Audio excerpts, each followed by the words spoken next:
Hi LPTs! This is Coach Chris and today ay isa-share ko po sa inyo kung ano yung mga bagay na kailangan yung dalhin sa araw ng board exam. And if you're curious po kung ano yung source ko, you can check it po doon po sa PRC website. You go to the room assignment, may lalabas doon, you click professional teacher and doon po lalabas yung mga kung ano yung mga kailangan dalhin and other instructions na kailangan yung malaman. Okay, but meron pong 6 na bagay na hinihingi si PRC sa atin sa araw ng board exam. Okay, ito yung mga kailangan nyo talagang dalhin. Okay, one is the NOA or the Notice of Admission. Okay, I'm sure meron na naman kayo niyan, no? Ito yung binibigay sa atin ng PRC branch na pinuntahan natin na nag-submit tayo ng ating mga application. Alright? Second is the OR or the official receipt. Okay? Now, saan po ba makikita yung OR? Okay? So, punta po kayo sa Lyris nyo. You log in. After that, go to the transactions. Meron pong file na naka-attach doon. That was the OR. You can print it po. Okay? Third is long, transparent, plastic envelope. Okay? So, yung mga bagay po na ina-allow inside the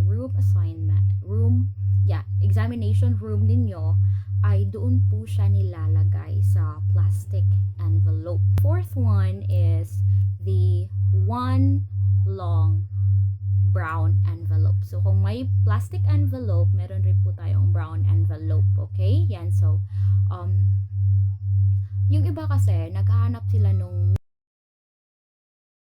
which is, actually po, hindi po siya for us. Okay? So, yung pong requirement na yon, it was intended for the other profession and not for us teachers. Yan, nandito siya.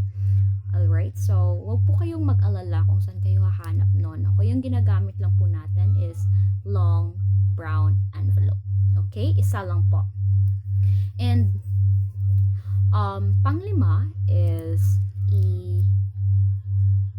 pencil.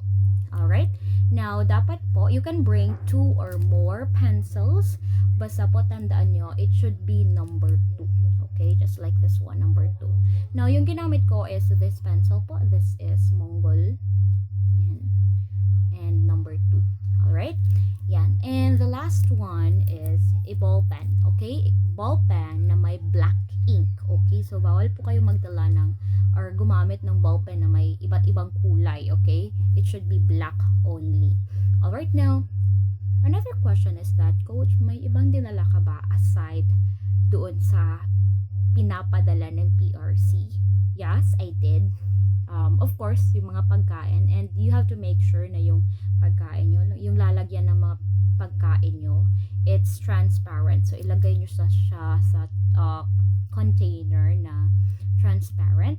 And another thing is that nagdala rin ako ng eraser during the board exam. Now, there were other proctors na hindi nila kayo pinapagamit ng eraser.